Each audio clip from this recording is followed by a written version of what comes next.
We had, in the last election, profiled a better candidate that will help redirect Nigeria. But for some reason, it was rigged out. There was no protest.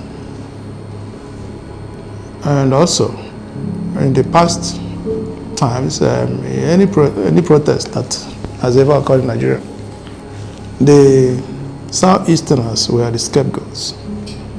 And so we've learned our lessons.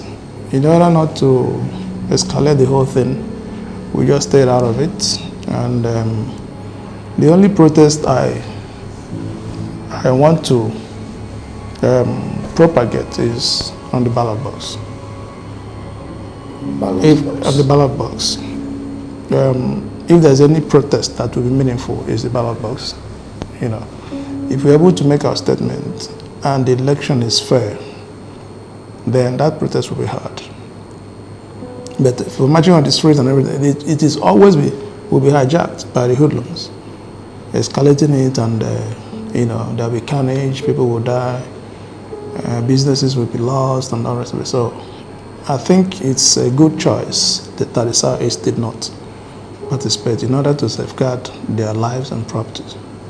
There is escalating corruption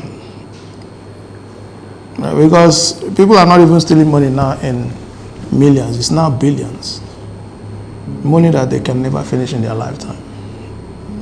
Very soon it will go into trillion. What would they use all those money for? And most of them are not even in this country. They transport them to outside countries. They use it to develop their own economies. It is stupid to take what you cannot use.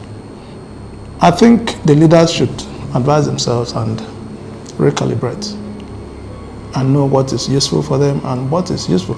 We have enough resources in this country to make everybody comfortable, and we should use it for the people. That is just what it is. The new administration have focus. They are going into areas where they think that can develop human resources and also develop our economy, and also redirecting the system. So it's also not easy to make a change from what we used to know. Initially, by now, we would have had a bloated government, too many SSAs and SAs that are redundant.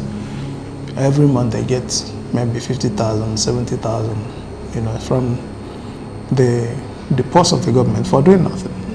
But now, the governor is channeling it to all these nano businesses, table, these women trading in the markets so that they can have capital to finance their businesses and also put food on their table. So I think that's a better way to do it, and it's a way of creating jobs.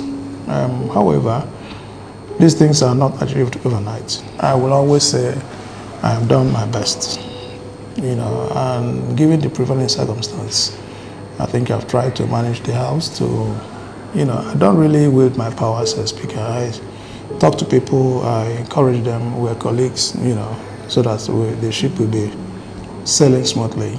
And initially we had those bumpy roads and everything, but I think now everybody is trying to understand each other. And going forward, except, there are some greedy people that you can never please.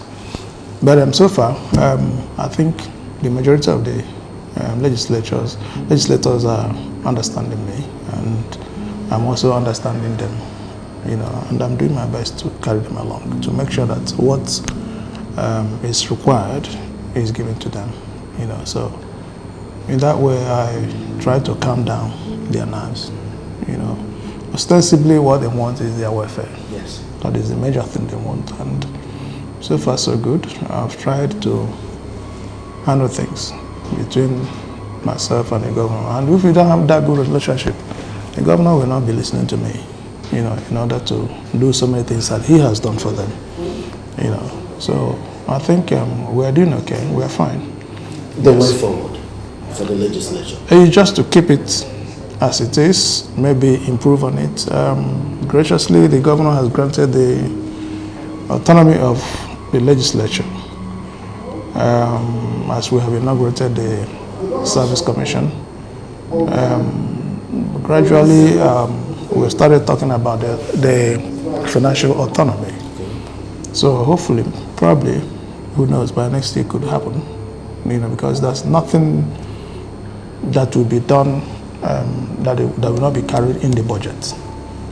So just the implementation is what that autonomy means, because the budget is there. And the difference is that the executive are the people that are executing it for us. So if we have that power to execute our budget, and things will run more smoothly. As for assembly workers, we have more elevation, use their salary scale, that is a little bit different from the civil service. So I think everybody will be happy.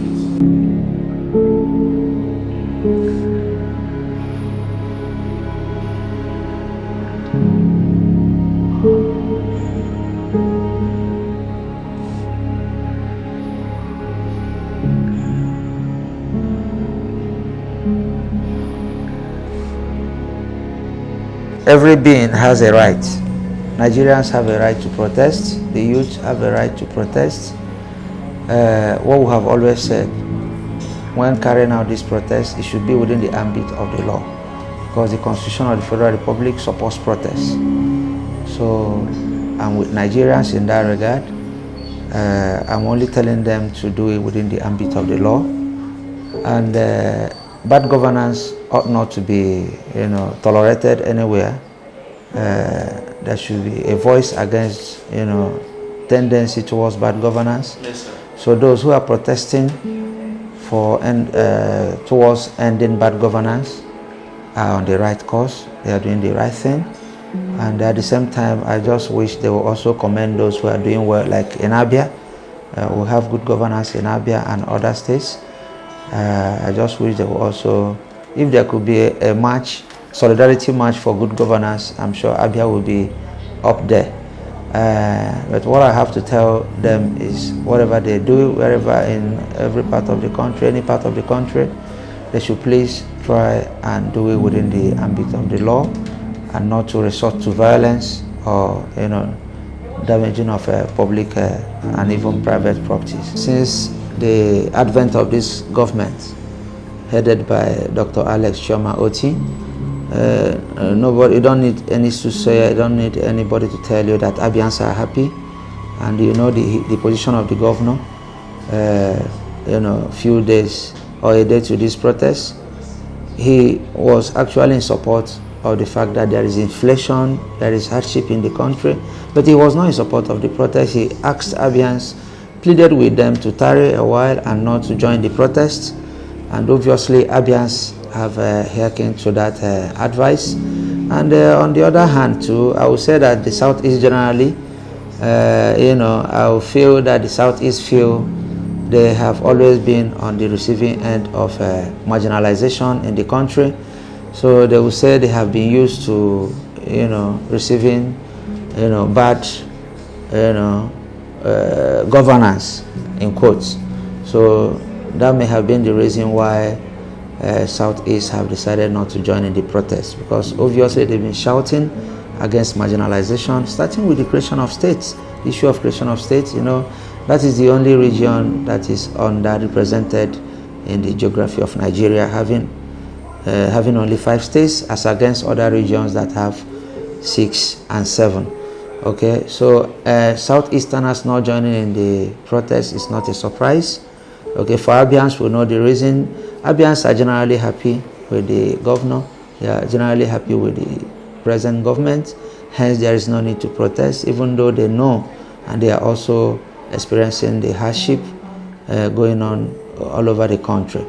And then I've stated my reason for Southeast not joining. For those who are fortunate to find themselves in position of leadership in the country, it's a call to service, obviously. And I'll call on them to do everything they can to put the interests of the people, at heart, and to always know that having that position is a call to duty, to live for the people, to work for the people, to make sure people receive dividends of democracy at the end of the day.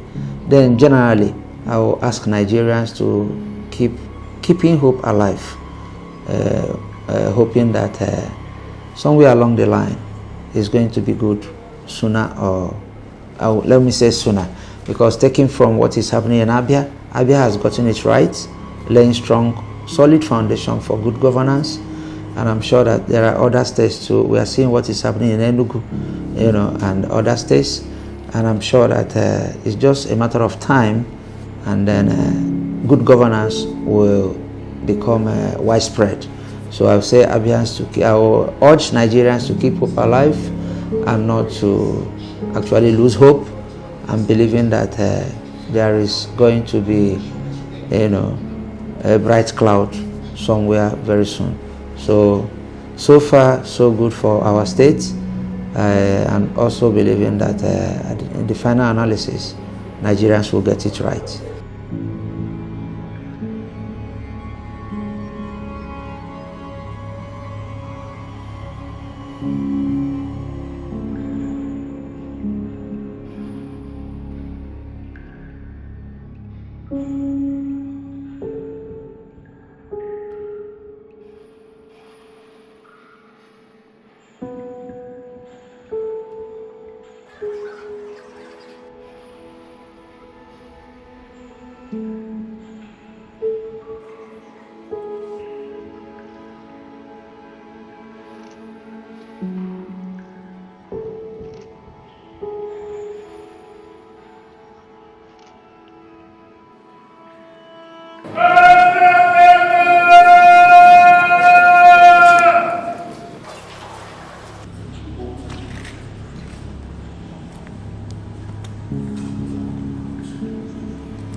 To inspire and guide all our counsels and actions, so that we may always walk in the path of justice, love, and charity to one another.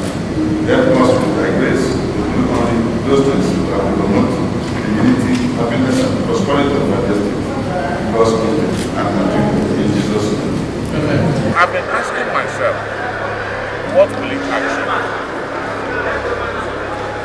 Again, even if it is to be done, I want to say it categorically as an evil man that the use of evil should not be part of it. Because at the end of the day, they will blame evil and exonerate every other ethnic group in the country. So for me, I don't see what it will achieve. I would rather say that let that